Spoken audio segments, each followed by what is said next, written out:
Kemudian sangat disayangkan sih ketika ada berita-berita yang mengatasnamakan membawa-bawa istri dari klien kami. Tidak ada sangkut pautnya sama sekali.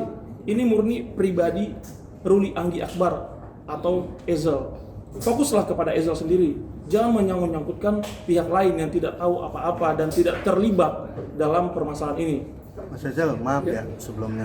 Ini kan menyangkut dirimu ya, tapi otomatis kan sebagai suami public figure akhirnya kan terseret juga istrinya.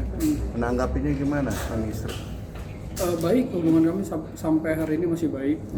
Karena dari awal kita pacaran sampai akhirnya kita menikah, semua saya cerita sama beliau. Saya cerita dari A sampai Z itu dia tahu semua. Sempat kaget mungkin adanya laporan polisi? Enggak. Harusnya enggak ya. Dari pihak keluarga besarnya mungkin? Aman. Menjelaskannya seperti apa, Mas? Kenapa? Menjelaskannya seperti apa menjelaskannya? Sudah tahu. Respon istri seperti apa mungkin? Ini kan dikait-kaitkan terus ya Mas ya. Apakah terganggu atau seperti apa mungkin? Ya, sejauh ini hubungan Mas Ezel dengan istri sangat baik-baik saja. Komunikasinya lancar, tidak berdampak sama sekali. Mas Ezel sendiri sebagai dosen dan kerjaan lain. Yang pasti begini, yang pasti pada saat berita ini viral, Mas Ezel pasti berdampak karena mengait-ngaitkan namanya. Tapi ya sembari berjalan dan kita juga menjelaskan selaku tim kuasa hukumnya bahwa faktanya tidak seperti yang diberitakan. Ya sekarang sudah mulai tenang ya Mas Ezel. Dan untuk istri beliau juga ya baik-baik aja sampai hari ini. Gitu. Mas, soal kamu yang pada ulang tahun dong sedikit.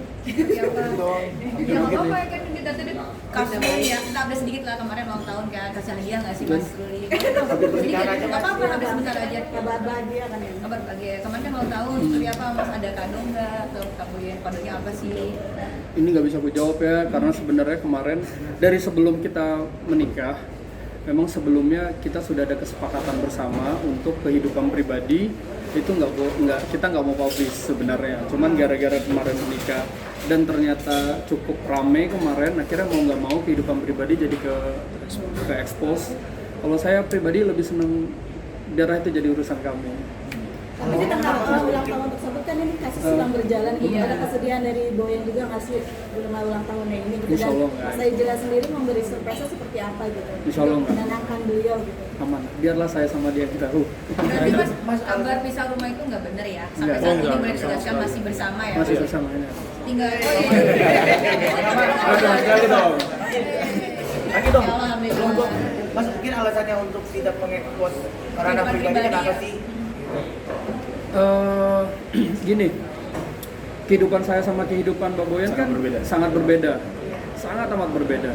Dia mungkin terbiasa dengan kamera dan ini segala macam, sedangkan saya di belakang gitu kan.